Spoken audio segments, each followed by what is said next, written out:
오늘 히브리서 12장 14절부터 17절까지 말씀을 통해서 이렇게 삽시다 라는 제목으로 하나님 말씀 증거하겠습니다. 믿음으로 사는 삶 시리즈 44번째 시간입니다. 우리가 교회에 오면 자주 듣게 되는 단어 중에 한 가지가 구원이라고 하는 단어입니다.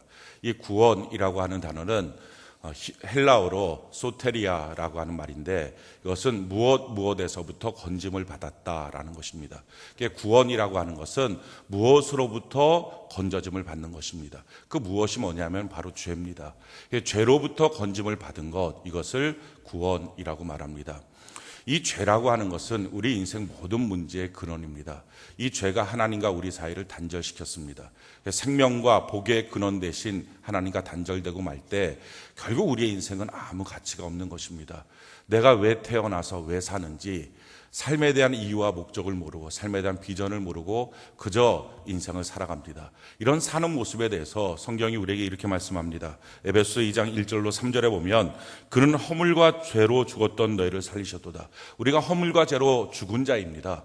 그런 죽은 자인 우리가 그때 어떻게 살았는가? 2절에 보니까 그때 너희는 그 가운데서 행하여 이 세상 풍조를 따르고 공중의 권세 잡은 자를 따랐으니 곧 지금 불순종의 아들들 가운데서 역사하는 영이라.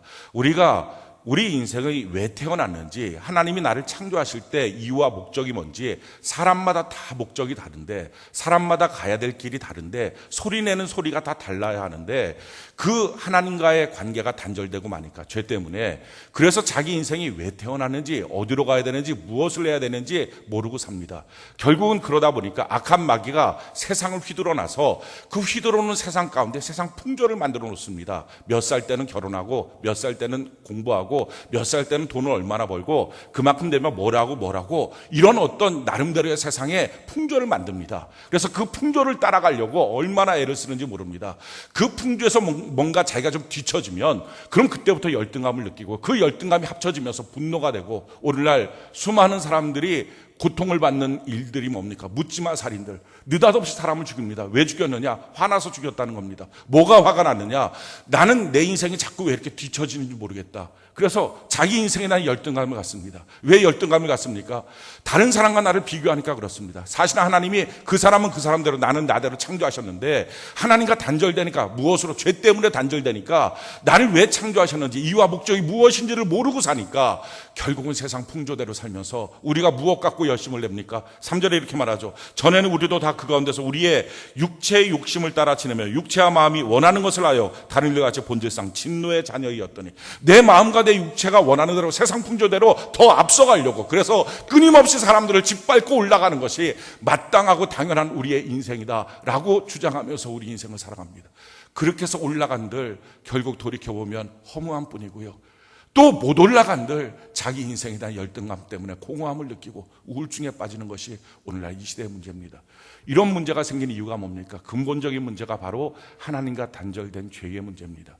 이 죄의 문제를 해결하기 위해서 예수님이 이 땅에 오셔서 십자가 달려 죽으시고 물가피를 다 쏟아서 그 죽으신 이유가 내 죄 때문이다, 이것을 인정하고 믿는 모든 자들을 구원하셨습니다. 그래서 구원받은 성도들이 오늘 이 시간 거룩한 주일날 하나님께 나서 예배를 드립니다.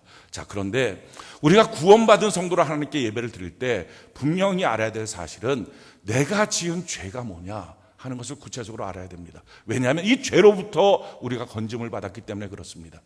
많은 사람들이 죄가 무엇인지에 대해서 명확하게 알지 못합니다. 세상의 법정에서 말하고 있는 죄, 세상의 민법과 형법상에서 말하고 있는 죄, 이런 것들이 자기 머릿속에 죄로 가득 차 있기 때문에 과연 성경이 말하고 있는 죄가 무엇인지를 알지 못합니다. 성경이 우리에게 말하고 있는 죄라고 하는 것은 바로 원죄, 근원적인 죄를 우리에게 말하고 있습니다. 창세기 3장에 보면 아담과 하와가 있을 때 뱀으로 변장한 사탄이 하와를 유혹합니다. 그리고 선악과를 먹으라고 말합니다. 근데 그 선악과를 먹으라고 하는 그 말 가운데 유혹을 받을 때 무슨 말로 유혹을 받았냐? 이렇게 유혹을 받습니다. 창세기 3장 5절에 너희가 그것을 먹는 날에는 너희 눈이 밝아져 하나님과 같이 되어 선악을 알 줄 하나님이 아심이라. 그러니까 맨 처음에 유혹한 말이 뭡니까? 너가 하나님처럼 될 거야, 이 말이에요. 자, 이 말은요, 사실은 천사장이었던 이 천사가 하나님처럼 자기가 되려고 높아져서 교만해져서 결국 무너진 게 마귀거든요. 똑같은 전략으로 하나님이 창조하신 사람들을 똑같이 유혹하는 거예요. 너가 하나님처럼 될 거야. 이 말이 들어온 거예요. 그래서 우리는 피조물인데 하나님이 나를 창조하신 건데 창조주 하나님 앞에 날 만드신 목적은 창조주이신 하나님께 영광을 돌리고 그의 기쁨이 되도록 그가 원하시는 뜻대로 살도록 하는 것이 우리 인생의 목적인데 그 목적을 상실하고 내 스스로 하나님이 되어서 내가 스스로 주인이 되어서 내 마음대로 살아가는 인생이 행복한 줄 알고 사는 것, 이것이 바로 죄입니다. 그래서 죄는 하마르티아, 원어로 말하면 관역으로 날아가서 꽂혀야 되는데 엉뚱한 데서 꽂힌 겁니다. 창조주이신 하나님께 영광을 돌려야 될 우리들이 그 하나님께 영광을 돌리는 삶이 아니라 내 마음대로 내가 주인 돼서 내가 하나님이 되어서 내가 원하는 대로 가서 꽂혀버리는 인생, 이것이 바로 죄입니다. 자, 이렇게 우리 마음속에 하나님을 거절하니까 그 다음부터 생긴 일들이 무엇입니까? 성경이 이것을 이렇게 말하죠. 로마서 1장 28절에 32절에 또한 그들의 마음이 하나님 두기를 싫어하며, 그렇습니다. 이게 근원적인 죄입니다. 내 마음에 하나님 두기를 싫어합니다.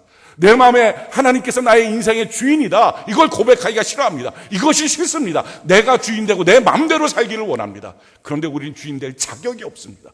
5분 앞도 내다보지 못합니다.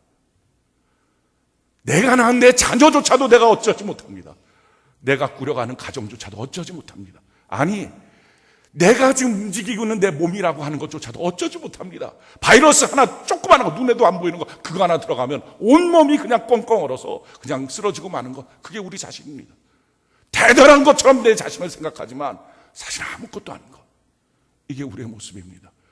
이런 우리의 모습, 주인 될 자격이 없는데 내가 스스로 주인 되고 싶어서 내 마음에 하나님을 두기를 싫어합니다. 왕이신 하나님, 예수님, 나의 주인 되신 예수님을 두기를 싫어합니다. 그 결과 어떻게 됩니까? 또한 그들이 마음에 하나님 두기를 싫어하며 하나님께서 그들을 그 상실한 마음대로 두사 합당하지 못한 일을 하게 하셨으니 곧 모든 불의, 추악, 탐욕, 악의가 가득한 자요, 시기, 살인, 분쟁, 사기, 악독이 가득한 자요, 수근수근하는 자요, 비방하는 자요, 하나님께서 미워하시는 자요, 능욕하는 자요, 교만한 자요, 자랑하는 자요, 악을 도모하는 자요, 부모를 거역하는 자요, 우매한 자요, 배약한 자요, 무정한 자요, 무자비한 자라. 그들이 이 같은 일을 행하는 자는 사형에 해당한다고 하나님께서 정하심을 알고도 자기들만 행할 뿐 아니라 또한 그런 일을 행하는 자들을 옳다 하느니라. 그렇습니다. 우리 안에 하나님 두기를 싫어하니까, 하나님으로부터 주인 되신 하나님부터 그 말씀대로 사는 것을 내가 싫어하니까 그때부터 나타나는 것이 우리가 보고 있는 민법상, 형법상의, 사회법상의 모든 죄악들이 우리의 모습을 통해서 드러나고 나타나게 됐다는 것입니다. 이것이 바로 우리의 죄와 악의 모습입니다. 이런 죄악의 모습을 예수님께서 자기의 십자가의 죽으심을 통하여 우리를 건져내 주신 거예요. 사실은 이 모습을 우리가 좀 더 사극해서 좀 비유해서 알기 쉽게 따지면 이런 것입니다. 하나님 나라의 왕은 하나님이십니다. 근데 왕이신 하나님을 내가 인정하지 않고 내가 왕 되는 거, 쉽게 말하면 하나님 나라에서 내가 역적된 겁니다. 자, 역적돼서 우리가 살고 있는 모습이라고 하면 그 역적이 착한 일 하면 건진 맞습니까? 아니잖아요. 역적은 그냥 역적이 죽는 거예요. 그 역적이 자기 아내 사랑한다 그러고, 그 역적이 자기 남편 사랑한다 그러고, 그 역적이 자기 자녀 잘 키웠다고, 좋은 대학 보냈다고 하면 살 수 있습니까? 아니잖아요. 역적은 그냥 죽는 거예요. 하나님 나라의 왕이신 하나님을 내가 거절하고 내가 스스로 왕 되겠다고 하는 거, 내가 역적이죠. 그러니까 우리가 사는 것은 방법이 없어요. 뭘 하든지 죽는 거예요. 그래서 죄의 삭은 사망이라고 성경은 기록합니다. 그래서 우리는 죽을 수밖에 없었는데 하나님이 우리를 웬 사랑인지 너무 사랑하셔서 하나님의 아들을 대신 죽이신 거예요. 우리의 죄를 대신해서. 그래서 대신 십자가에 죽으셨다는 그 사실을 우리 마음으로 믿고 인정하면 우리가 구원을 받습니다. 그런데 예수님의 그 사랑, 그 십자가를 내가 마음으로 믿고 그 다음에 뭐합니까? 내가 가던 길에서 돌이키는 것, 이걸 뭐라고 말하죠? 회개라고 말해요. 예수님의 십자가의 그 사랑으로 내가 구원받았습니다. 내 죄는 씻김받았습니다. 이제는 내가 돌이켜서 전에 살던 대로 살지 않고 하나님의 백성으로 살겠습니다 라고 회개하고 예수님을 내 마음으로 모시는 것입니다. 자, 그럼 돌이키는 것, 회개하는 것, 이것이 우리가 고백해야 될 마땅하고 당연한 신앙의 고백이고 이것이 구원의 점검이 되는데 그 고백을 성경이 우리에게 이렇게 하라라고 기록하고 있습니다. 로마서 10장 9절로 10절에 보니까 내가 만일 내 입으로 예수를 주로 시인하며, 너무 당연하지 않습니까? 예수님이 우리의 왕 되신 것, 하나님이 나의 왕 되신 것을 거절하여서 이게 죄입니다. 내 마음에 하나님 두기를 싫어했습니다. 근데 이 죄를 예수님의 십자가로 용서해 줬습니다. 이제 다시 돌이키는 겁니다. 돌이키는 방법이 뭐예요? 이제는 다시 예수님을 내 인생의 주인으로 고백하는 것, 인정하는 것. 이게 구원이에요. 그것을 마음으로 믿고 입술로 시인하는 자가 구원을 받습니다. 근데 오늘날 참 이상한 일들이 벌어지고 있어요. 교회 안에서. 예수님을 내 인생의 주인으로 고백하는 것, 이것이 구원인데, 이 주인으로 고백한다라고 하는 말을 잘 착각해서 그냥 교회에서 주님 주님이라고 말하니까 그게 예수님을 부르는 다른 호칭인가 보다, 별명인가 보다 이렇게 생각해. 아니에요. 예수님이 내 인생의 주인이라고 하는 고백입니다. 그런데 예수님이 내 인생의 주인이라고 고백하는 것이 구원의 근본적인 고백이고 조건인데, 구원받았다고 말하는 성도들 중에 예수님이 내 인생의 주인이라고 내가 인정하는 것이 너무 힘들어, 이런 말들을 해요. 주인 앞에 종으로 있는 건데, 그럼 주인 앞에 종으로 있는 자는 당연히 주의 명령 앞에 순종하는 것이 너무나 마땅한 일인데, 나는 순종하는 일이 너무 힘들어. 이 말을 너무 쉽게 하는 거예요. 왜 이렇게 이상한 성경적이지 않는 모습들이 교회 안에 등장했는가? 이유는요, 복음 메시지를 증거할 때 잘못 증거해서 그래요. 당신 죄인입니까? 죄가 뭔지도 가르쳐주지도 않고 당신 죄인입니까? 그럼 사람들의 머릿속에는 제가 민법상, 형법상, 사회법상 양심적으로 지었던 죄들, 그걸 떠오르면 나 죄인입니다. 그 죄를 예수님이 십자가에서 다 용서해 주셨습니다. 이제 그것을 믿습니까? 죄가 용서받았던, 아멘, 믿습니다. 이제 당신은 저주가 난 질병이 끊어졌습니다. 하나님의 백성이 됐습니다. 영접했습니다. 감사합니다. 구원받았습니다. 이렇게 말해요. 성경은 분명한 죄가 우리가 하나님을 거절하고 하나님의 왕되심을 인정하지 않고 내가 스스로 주인 돼서 사는 것이 죄요, 여기서부터 회복되는 것이 예수님이 내 인생의 주인인 것을 인정하는 것, 이것이 구원이라고 분명히 말하는데, 이거를 가르쳐주지 않는 거예요. 왜? 그의 마음속에 심적 타격을 별로 주지 않고, 이렇게 말해서 죄송하지만 교회로 꼬시려고. 그리고 우리가 성경만 조금만 보면 금방 알 수 있는 것을, 왜? 신약 성경에 보면 구주라고 성경 예수님을 표현한 것은 24번밖에 안 되고요, 433번이 예수님이 우리 인생의 주인이다 고백하는 것이 수없이 있는데, 성경에 대해서 우리가 의도적으로 그걸 외면하는 거예요. 내 안에 있는 이기성 때문에. 그러다 보니까 예수 믿는다고 말하는데, 심지어는 집사, 장로, 권사, 목사가 됐는데도 예수님이 내 인생의 주인입니다. 그 주인 앞에 나는 통제받아야 되고 그 주의 명령대로 마땅히 나는 순종해야 됩니다. 이것이 너무 힘들다고, 이 고백이 아직 안 나온다고 그렇게 말하고 있는 성도들이 많아지고 있다는 거예요. 교회가 아니고요, 교회가 일종의 동호회처럼 됐어요. 예수 좋아하는 사람들이 만나는 곳. 근본적인 변화가 필요합니다. 자, 이런 문제가 생기니까 성도임에도 불구하고 성도의 은혜와 축복을 누리지 못해요. 그 삶이 똑같이 고통스러워요. 그런 모습을 놓고 성경은 우리에게 이렇게 말하고 있어요. 디모데후서 3장에 보니까 마지막 때 고통받는 때가 있는데, 누가 고통받느냐? 세상 사람들이 아니라 성도들이 고통받고 있다는 거예요. 근데 고통받는 모습이 뭐냐? 디모데후서 3장 2절로 7절에 보니까 사람들이 자기를 사랑하며 돈을 사랑하며 자랑하며 교만하며 비방하며 부모를 거역하며 감사하지 아니하며 거룩하지 아니하며 무정하며 원통함을 풀지 아니하며 모함하며 절제하지 못하며 사나우며 선한 것을 좋아하지 아니하며 배신하여 하며 조급하며 자만하며 쾌락 사랑하기를 하나님 사랑보다 더하며 경건의 모양은 있으나 경건의 능력은 부인하는 자니 이 같은 자들에게서 내가 돌아서라. 그렇습니다. 경건의 모양은 있어서 하나님 앞에 예배 드린다고 말하지만 사실은 자기 마음속에 있는 경건의 능력, 예수님의 주되심을 인정하고 그분이 나를 지키시고 보호하신다라고 하는 분명한 사실, 그래서 나는 그분의 명령대로 살아야 된다라고 하는 경건의 능력은 다 부인하는 거예요. 그게 고통이라는 거예요. 예수 믿었는데 마음에 뭔가 위안은 좀 받지만 삶은 똑같은 거예요. 성숙이 없어요. 변화가 없어요. 그분의 명령대로 조금씩 순종하는 것들이 전혀 우리 마음속에 없는 거예요. 그래서 성경이 이렇게 말합니다. 그들 중에 남의 집에 가만히 들어가 어리석은 여자를 유인하는 자들이 있으니 그 여자는 죄를 중히 지고 여러 가지 욕심에 끌림 받아 항상 배우나 끝내 진리의 지식에 이를 수 없는. 교회 와서 성경 공부 없어요? 나를 좀 더 한 단계 높여줄 성경 공부. 한 단계 높여지는 게 아니라 정말 고백해야 될 것이, 예수님이 당신의 주인이라는 것을 인정하셨습니까? 당신 구원받았습니까? 이 첫 번째 질문 앞에 우리가 온전히 서 있지 못하면서 성경적 지식만 배우니 그 지식을 갖고 아무리 배워도 하나님이 원하는 진리 가운데 이르지 못한다라고 말합니다. 그렇다면 어떻게 해야 될까요? 간단합니다. 우리가 아직까지 만약 예수님의 주인 되심을 인정하지 않았다면 그것을 인정하는 것입니다. 성경이 우리에게 이렇게 말합니다. 로마서 14장 9절에 이를 위하여 그리스도께서 죽었다가 다시 살아나셨으니 곧 죽은 자와 산 자의 주가 되려 하심이라. 예수님께서 왜 십자가에 죽으셨습니까? 그리고 왜 부활하셨습니까? 성경 분명히 말합니다. 죽은 모든 자들과 살아있는 모든 자들의 주인이 되시기 위해서 죽었다가 부활하신 거다. 왜 십자가에 달려 죽으셨습니까? 주인 되시려고. 그리고 성경이 이렇게 말합니다. 고린도서 5장 15절에 그가 모든 사람을 대신하여 죽으심은 살아있는 자들로 하여금 다시는 그들 자신을 위하여 살지 않고 오직 그들을 대신하여 죽었다가 다시 살아나시는 이를 위하여 살게 하려 하십니다. 예수님께서 우리를 위해서 대신 죽으셔서 우리를 구원하셨으면 왜 그랬느냐? 이제 더 이상 자기를 위하여 살지 않고 나를 위하여 대신 죽으신 예수님을 위하여 사는 자로 만들기 위해서이다라는 것입니다. 그러면서 교회 나오면서 여전히 허울은 예수 믿는다고 말하고 예수를 위한다고 말하지만 속은 전체가 다 자기만을 위하는 삶으로 가득 차 있으니 이것이 어떻게 구원받은 성도의 삶의 모습이겠느냐 하는 거예요. 예수님의 주되심을 온전히 인정하는 것. 그 인정하는 첫 번째 표시, 액션. 그것이 내 마음의 우상들을 내려놓는 거예요. 내 마음의 우상 중에 제일 큰 우상이 뭡니까? 자기 자아 아닙니까? 세상에 제일 무서운 게 뭡니까? 자기 자아 아닙니까? 자기 싫으면 안 해버리는 것. 이 자아의 우상을 내려놓고 내 마음의 주인 되신 예수님을 인정하는 것. 우상 숭배 금지.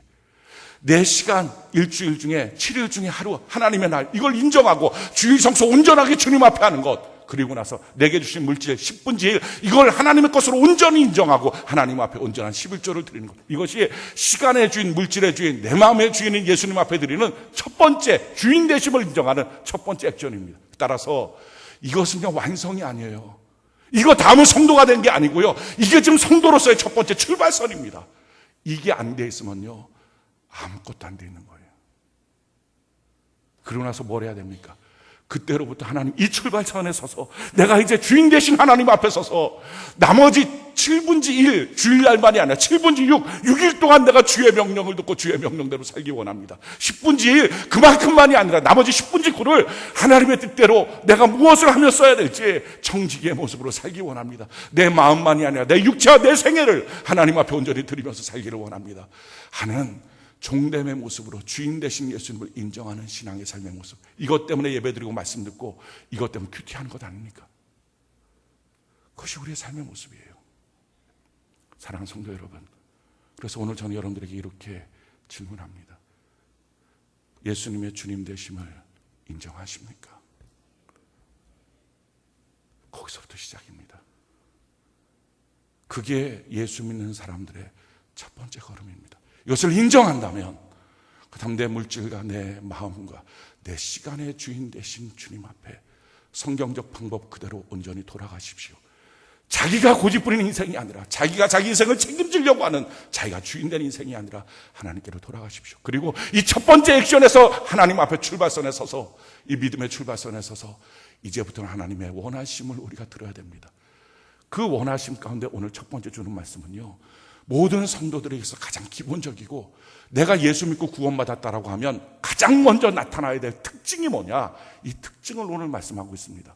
우리 같이 한번 읽어볼까요? 히브리서 12장 14절 오늘 본문 말씀입니다. 히브리서 12장 14절 같이 한번 한 목소리 한번 읽어봅시다. 시작. 모든 사람과 더불어 화평함과 거룩함을 따르라. 이것이 없이는 아무도 주를 보지 못하리라. 예수 믿고 구원받았습니다. 자, 그렇다면 이 구원받은 우리들이 예수님이 나의 주인 되심을 인정할 때 나타나는 가장 중요한 삶의 표현, 삶의 양식, 그것은요 화평함 그리고 거룩함입니다. 이 두 가지가 나타나야 예수 믿는 사람이라고 보여질 수 있습니다. 자, 화평함이라고 하는 것, 이 화평의 가치를 우리는 분명히 알아야 됩니다. 화평이 얼마나 중요하냐, 성경은 이 화평을 얼마나 중요한 가치로 올려놓고 있느냐, 두 가지 성경이 화평의 가치를 올려놓고 있는데, 제일 첫 번째는요 고린도서 5장 18절입니다. 모든 것이 하나님께로부터 났으며 그가 그리스도로 말미암아 우리를 자기와 화목하게 하시고 또 우리에게 화목하게 하는 직분을 주셨으니, 우리 예수님께서 우리에게 예수 믿고 구원받았을 때 제일 처음에 주셨던 직분, 그건 화목하게 하는 직분입니다. 목사라고 하는 직분, 장로, 권사, 집사, 성도라고 하는 직분을 받기 전에 모든 성도들이, 교회 안에서 어떤 봉사의 직책을 받기 전에 모든 성도들이 가장 먼저 받았던 직분, 그것은 화목하게 하는 직분이에요. 따라서 내가 화목하게 하는 직분을 감당할 때부터 성도의 삶을 사는 것입니다. 또 한 가지 화평의 가치가 얼마나 중요하냐? 이것은 내가 지금 하고 있는 이 일이 하나님의 뜻대로 하나님의 방법대로 하는지 아닌지를 구분할 수 있는 시금석이 됩니다. 성경이 이와 같이 말합니다. 야고보서 3장 13절 이하에 보니까 너희 중에 지혜와 총명이 있는 자가 누구냐? 그는 선행으로 말미암아 지혜에 온유함으로 그 행함을 보일지니라. 그러나 너희 마음속에 독한 시기와 다툼이 있으면 자랑하지 말라. 진리를 거스려 거짓말하지 말라. 이러한 지혜는 위로부터 내려온 것이 아니요 땅 위의 것이요 정욕의 것이요 귀신의 것이니 시기와 다툼이 있는 곳에는 혼란과 모든 악한 일이 있습니다. 내가 무엇인가를 일을 진행하는데 자꾸 다툼이 있고 분쟁이 있고 갈등이 있어요. 그럼 들여다봐야 됩니다. 그거 하나님의 뜻 아니라는 거예요. 우리 가정은 예수를 믿어요. 근데 예수 믿고 난 다음에 예수 믿는다는 이유 때문에 날마다 싸워요. 날마다 갈등해요. 그렇다면 들여다봐야 돼요. 정말 하나님의 방법대로 하고 있는지, 아니면 예수 믿는다는 허울 안에 내 이기심과 내 욕심이 숨어 있는 것은 아닌지. 하나님의 방법대로 하면 화평함이 있다는 거예요. 그래서 이렇게 말하고 있죠. 오직 위로부터 난 지혜는 첫째 성결하고 다음에 화평하고, 하나님부터 난 지혜는 모든 것이 거룩하고 성결하고 그 다음에 반드시 화평이 있다라는 것입니다. 우리가 십자가의 도를 따라갑니다. 십자가라는 것은요, 하나님과 나와의 관계라고 하는 세로축이 있어요. 나와 다른 사람이라고 하는 이 가로축이 있어요. 이 세로축과 가로축이 만나서 같이 있는 것, 이게 십자가예요. 그런데 나와 하나님과의 관계만이 중요하다. 그래서 나는 다른 사람 아무것도 안 보여. 나는 하나님만 보여. 그리고 놓아버리면 이건 십자가가 아니고요, 몽둥이가 되는 거예요. 그러니까 이 몽둥이 갖고요, 자기 남편을 두들겨 패버려요. 남편한테 영적 전쟁이라 그래요. 마귀짓 한다 그래요. 여러분들이 착각하신 거예요. 우리는 너무나 쉽게 영적 전쟁을 선포하는데요, 영적 전쟁은 다른 사람과 싸우는 게 아니라 내 못난 자아와 싸우는 게 영적 전쟁이에요. 다른 사람과 싸우는 게 아니고요. 쉽게 다른 사람을 정죄해요. 이 몽둥이 갖고 자기 자녀를 두들겨 패요. 주일날마다 교회 늦게 간다고 제대로 안 간다고 두들겨 패는 거예요. 자, 이렇게 대놓고 나니까 이 아이가 크고 나면 예수를 믿겠습니까? 주일날만 생각하면 지옥인데, 자기는 하나님의 열심대로 살겠다고 지금 하고 있는 것이지만 과연 그 방법이 정말 하나님이 주신 지혜대로 하고 있는 것인지, 성경 그대로 하고 있는 것인지 점검해 봐야 된다는 거예요. 마찬가지예요. 하나님과 나와의 관계인 세로축은 던져버리고 나는 다른 사람하고의 관계가 중요해. 그래서 남편과의 관계, 아내와의 관계, 자녀와의 관계, 부모와의 관계, 사장과의 관계, 이런 것만 중요해 라고 말하면 뭐가 됩니까? 이건 마찬가지로 몽둥이에요. 이 몽둥이는 자기를 때리는 거예요. 그래서 자기 인생에 끊임없는 환난과 시험이 닥쳐오는 거예요. 하나님과 나와의 관계, 나와 다른 사람과의 관계를 붙잡고 이걸 짊어지고 가는 것이 예수 믿는 사람이 십자가의 도예요. 이거 어떻게 짊어지고 갈 수 있습니까? 내가 하나님의 뜻대로 온전히 순종하며 내 남편과의 관계, 내 아내와의 관계, 내 자녀와의 관계, 부모와의 관계도 온전하게 화평을 이룰 수 있도록 만들기 위해서 필요한 게 뭡니까? 한 가지예요. 그 십자가에 올라가서 내가 못 박혀 죽으면 돼요. 가만 생각해 보십시오. 우리 가정에서 나만 죽으면 싸움이 없잖아요. 분쟁이 없잖아요. 분노가 없잖아요. 내가 살려고 하니까. 그러니까 싸우는 거잖아요. 어떤 성도가 자기 남편이 예수 믿었으면 좋겠다고 기도 제목을 계속 냈어요. 교회 나왔으면 좋겠다고 기도 제목을 계속 냈어요. 웬만하면 이런 기도 제목 왜 내느냐 안 물어보죠. 그런데 물어보고 싶었어요. 그래서 물어봤어요. 그래서 그 성도 하는 말이 이거예요. 우리 남편이 예수 믿으면 나를 좀 더 이해해 줄 것 같아요. 우리 남편이 예수 믿으면 나를 좀 더 사랑해 줄 것 같아요. 우리 남편이 예수를 믿으면 술도 안 먹고 사고도 안 칠 것 같아요. 제가 그랬어요. 성도님 남편 예수 믿기 매우 힘들겠다고. 예수 믿었으면 좋겠다라고 하는 허울 속에 온통 자기의 유익이 꽉 차 있으니. 야고보서 4장에 보면요, 너희가 얻지 못하는 것을 구하지 않기 때문이고 구했는데도 얻지 못하는 것은 정욕으로 쓰려고 잘못 구합니다. 이게 무슨 말입니까? 정욕으로 쓴다는 게 무슨 말이에요? 자기가 더 나아지려고, 자기가 더 살려고 기도하는 것, 이거 응답받기 힘들다는 것입니다. 내가 더 부자 됐으면 좋겠어요. 내가 더 돈을 많이 가졌으면 좋겠어요. 내가 더 높아졌으면 좋겠어요. 내가 더 힘을 가졌으면 좋겠어요. 내가 더 행복하고 내가 더 기뻤으면 좋겠어요. 이 기도 말고 내가 죽어야 되는데요, 안 죽어져요 주님. 내가 더 사랑하고 섬겨야 되는데요, 그게 안 돼요. 자기가 죽기 위해서 하는 기도. 우리가 기억해야 될 것은요, 우리 평생에 화내지 않고 우리 평생에 싸우지 않고 살 수 있어요. 우린 세상에서 마귀가 준 잘못된 정보들을 너무 많이 갖고 있어요. 부부간에는 칼로 물베기 싸우는 것도 아니에요. 결국 그것 때문에 가정 깨지고 자녀들에게 씻을 수 없는 상처 주지 않습니까? 성경은 말해요. 싸우지만 않으면 영광이라고. 부부간에 평생 안 싸우고요, 평생에 화내지 않을 수 있어요.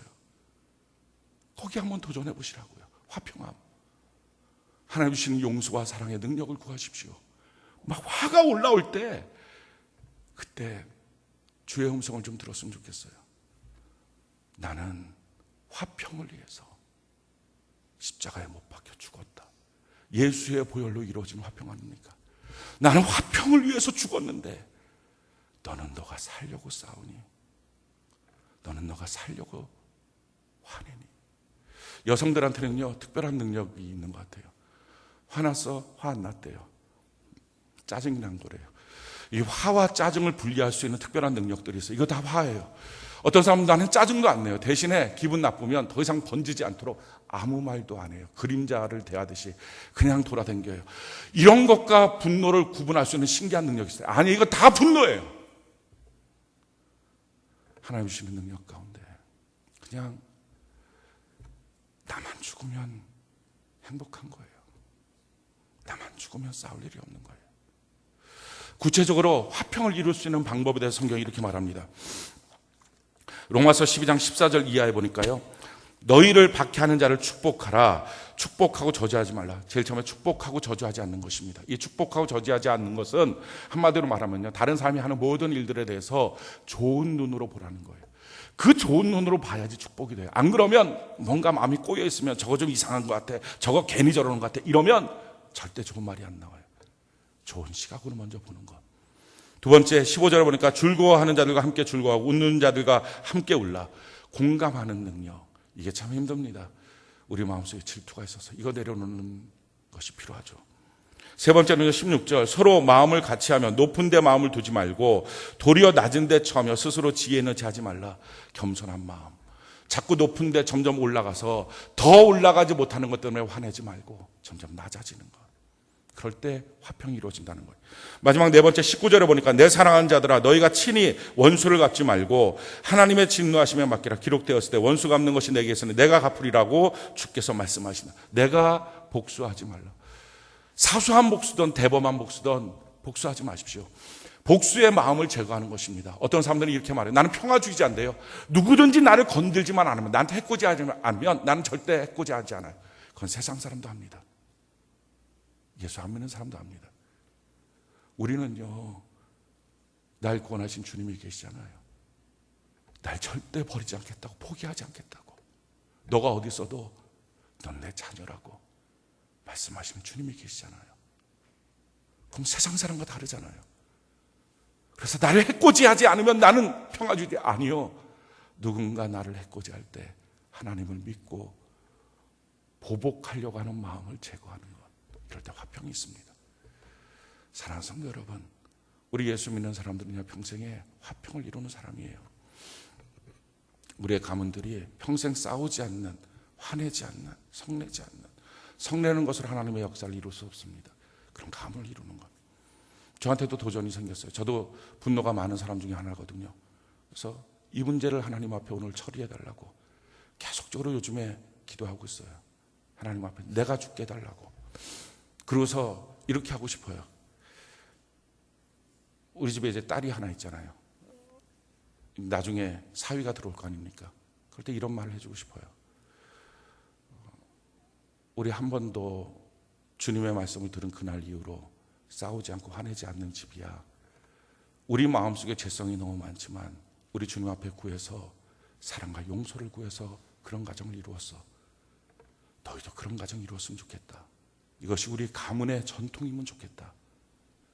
다른 사람보다 돈이 더 많지 않아도, 다른 사람보다 더 높은 자리에 있지 않아도 멋진 신앙의 가문을 만들어가는 전통들. 우리 예수 믿는 사람들 마땅히 그렇게 사는 것입니다. 두 번째는요, 거룩함이에요. 이 거룩함이라는 것은 깨끗한 거예요. 하나님이 쓰실 수 있도록 깨끗해지는 거예요. 어느 주인 앞에서 종이 가장 위대합니까? 주님이 아시는 종, 주님이 쓰시는 종.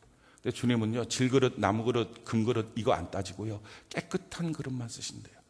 그럼 어떻게 하면 우리가 깨끗한 그릇이 될까? 우리 안에 이 죄성이 많은데 어떻게 하면 깨끗한 그릇이 될까? 그 내용을 소개하고 있는 것이 15절부터 17절까지의 말씀이에요. 오늘 히브리서 12장 15절에 보니까 너희는 하나님의 은혜에 이르지 못하는 자가 없도록. 제일 첫 번째 조건이요, 하나님의 은혜에 항상 머물러 있어야 된다는 거예요. 우리가 항상 죄짓기 쉽기 때문에 하나님의 은혜 가운데 머물러 있는 것. 그래서 주님의 은혜 가운데 머물러 있도록, 우리가 죄 지어도요, 우리 주님이 우리를 연약하다 끌어안아 주시고 버리지 않아요. 그러니까 죄 지어도 예배 가운데 있고, 큐티하고, 교회 가운데 있고, 셀 안에 있고, 이렇게 은혜 가운데 머물러 있게 될 때 우리가 점점 씻김을 받아요. 두 번째, 오늘 성경이 이렇게 말합니다. 너희는 하나님의 은혜에 이르지 못하는 자가 없도록 하고, 또 쓴뿌리가 나서 괴롭게 하여 많은 사람이 이로 말미암아 더럽게 되지 않게 하며. 두 번째는요, 쓴뿌리 나지 않게 해야 된다 하는 것입니다. 이 쓴뿌리가 뭡니까? 성경이 쓴뿌리에 대해서 이렇게 설명합니다. 신명기 29장 18절 이하에 보니까 너희 중에 남자나 여자나 가족이나 집하나 오늘 그 마음이 우리 하나님 여호와를 떠나서 그 모든 민족의 신들에게 가서 섬길까 염려하며 독초와 쑥의 뿌리가 너희 중에 생겼어요. 이게 바로 쓴뿌리죠. 독초와 쑥의 뿌리가 너희 중에 생겨서. 자, 쓴뿌리가 나면 어떤 현상이 나타나느냐? 19절에 보니까 이 저주의 말씀을 듣고도 심중에 스스로 복을 빌어 이르기를 내가 내 마음에 완악하여 젖은 것과 마른 것이 멸망할지라도 내게는 평안이 있으리라 할까 함이라. 여호와는 이런 자를 사지 아니하실 뿐 아니라 그 위에 여호와의 분노와 질투의 불을 부으시며 또 이 책에 기록된 모든 저주를 그에게 더하실 것이라. 여호와께서 그의 이름을 천하에서 지워버리시되. 이게 무슨 말입니까? 쓴뿌리가 나면요, 하나님의 말씀을 듣고도 주 성수해라, 11조 온전하게 드려라, 하나님 앞에 온전하게 서 있어라, 예수의 주되심을 인정하고 그 믿음의 길을 걸어가라, 싸우지 마라, 화내지 말라, 분노하지 말라 하는 말씀을 듣고도 에이 뭘, 하나님의 말씀 무시해버리는 거예요. 그러면서 어차피 내 삶에 평안이 있어, 어차피 내 삶은 잘 될 거야, 하나님의 말씀을 무시하는 삶의 모습, 그게 쓴뿌리예요. 또 한 가지, 하나님의 말씀을 드릴 때요, 그 하나님의 말씀에 대해서 싸우는 거예요. 아, 왜 꼭 그런 식으로 말해요? 아, 왜 그래요? 라고 싸워요. 하나님의 말씀과 싸우는 게 아니고요, 말씀대로 살기 싫어하는 내 정욕과 내 육체와 싸워야죠. 예수님의 주님 되심을 인정하면 주님의 말씀을 들을 때 주의 말씀 앞에 싸우는 게 아니라 그 주인의 명령대로 살기 싫어하는 내 자아와 싸워야죠. 근데 쓴뿌리가 나면요, 말씀하고 싸워요. 말씀하고 싸우고 있는 사람들은 반드시 특징이 있어요. 주변 사람들도 얘기해요.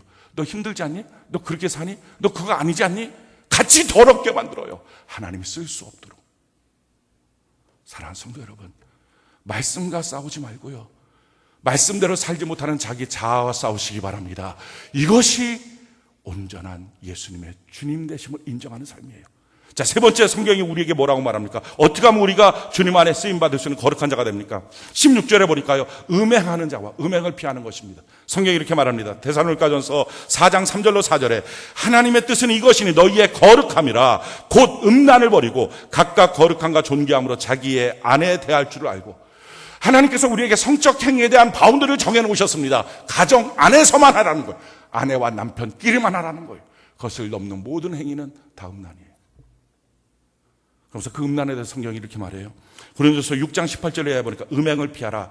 사람이 범하는 죄마다 몸 밖에 있거니와 음행하는 자는 자기 몸의 죄를 범하니라. 이게 무슨 말입니까? 다른 죄는 다 몸 밖에 있어요. 그런데 음행을 하는 죄는 몸 안에, 쉽게 말하면 자기 안에 DNA로 남아버린다는 거예요. 그래서 자녀에게 유전돼 버려요. 음행하는 부모 밑에서는요, 음행하는 자녀가 커요. 너희 몸은 너희가 하나님께로부터 받은 바 너희 가운데 계신 하나님 성령의 전인 줄 알지 못하느냐? 너희는 너희 자신의 것이 아니라 값으로 산 것이 되었으니 그런즉 너희 몸으로 하나님께 영광을 돌리라.